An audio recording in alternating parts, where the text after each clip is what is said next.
Ayyaanni yaadannoo fannoo Yesuus Kiristoos hordoftoota amantaa kiristaanaa hunda biratti kabajamaa jira. Ayyaanni yaadannoo fannoo Yesuus Kiristoos hordoftoota amantaa kiristaanaa Ortodoksii, Kaatoolikii, Pirootestaantii fi kanneen biroo biratti sirnoota garaa garaatiin kabajamaa jira. Ayyaanni kun manneen amantaa kiristaanaa adda addaa keessatti faarfannaa, lallabaa fi kadhannaa tsoomaatiin geggeeffamaa jira. Ayyaanni yaadannoo fannifamuu Yesuus Kiristoos cubbuu ilmaan namaarraa qulqulleessuuf Waaqayyo ilma isaa gara biyya lafaatti erguun karaa fayyinaa ilmaan namaa kan mijeesse ta'uu isaatiin yaadatama.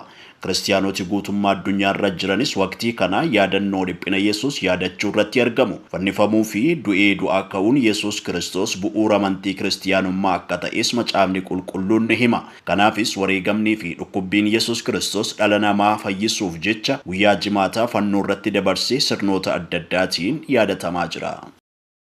Sangoonni 13 misooma koriidarii irratti miidhaa geessisan to'annoo jala oolfaman. Boolee Bulbulaatti misooma koriidarii miidhan jechuudhaan sangoonni 13 to'annoo jala oolfamuun abbootiin qabeenyaa sangoota kana tokkoon loon tokkoo fi adabbii birrii 5,000 walumaa galatti birrii 65,000 erga kaffalanii booda gallakkifamanii jiru. Wajjirri seera kabachiistuu aanichaa hawaasni gochaa akkanarraa akka of qusatu dhaamee jira.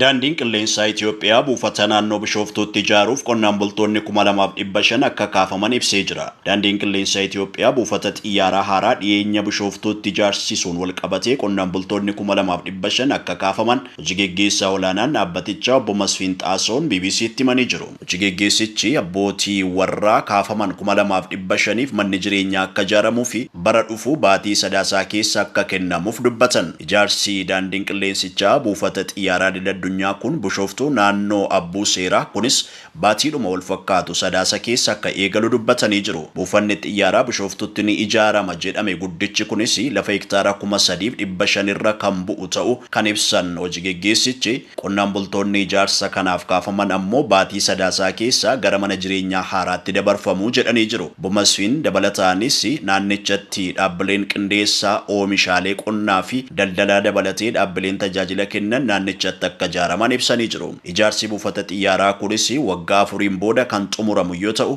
Afrikaatti buufata xiyyaaraa isa duraa akka ta'us ibsanii jiru. Buufanni haaraan daandii qilleensa Itoophiyaatiin Finfinnee irraa fageenya kiiloomeetira 40 irratti argamu kunis waggaatti imaltoota miliyoona 110 keessummeessuuf akka danda'u hojii geggeessaa olaanaan dhaabbatichaa ibsanii jiru.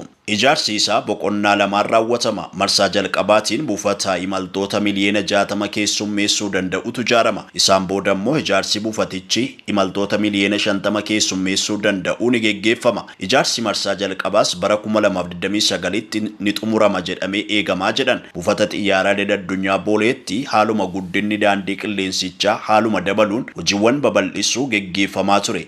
Ammattis dandeettiidhuma waggaatti imaltoota miliyoona 25 keessummeessurra ga'uu dubbatan obbo Masfiin. Buufanni xiyyaaraa haaraan naannoo Bishooftuutti ijaaramu kunis buufata Boolee waliin karaa daandii saffisaa fi baaburaatiin akka wal qunnamsiifamu ibsanii jiru. Daandiin qilleensaa Itoophiyaa baankii misooma Afrikaa waliin ijaarsa buufata daandii qilleensaa haaraa kanaaf waliigaltee doolaara biliyoona 7.8 walii mallatteessanii jiru. Nagallee Arsiin Pirimeer Liigii Itoophiyaatti guddate. Taphoota liigii olaanoo Itoophiyaa keessatti hirmaachaa kan jiru kilabni kubbaa miilaa Nagallee Arsiin Pirimeer Liigii Itoophiyaatti guddachuu mirkaneeffatee jira. Taphoota liigii olaanoo Itoophiyaa har'a taphatameen Nagallee Arsiin galchii 3-0tiin Silxee Waraabee injifachuu Pirimeer Liigii Itoophiyaatti guddachuu mirkaneeffatee jira. Kilaboonni naannoo Oromiyaa Shaggarii fi Nagallee Arsiin liigii olaanoo Itoophiyaa ramaddii A fi B olaantummaan goolabuudhaan Pirimeer Liigii Itoophiyaa bara 2018tti guddatanii jiru. Nagallee Arsii waliin morkachaa kan ture magaalaan Dassee kutaa magaalaa Eekkaa waliin galchii 2 qixa ba'uu hordofee imalli gara Pirimeer Liigii Itoophiyaatti guddachuu jalaatii fashalaa'ee jira.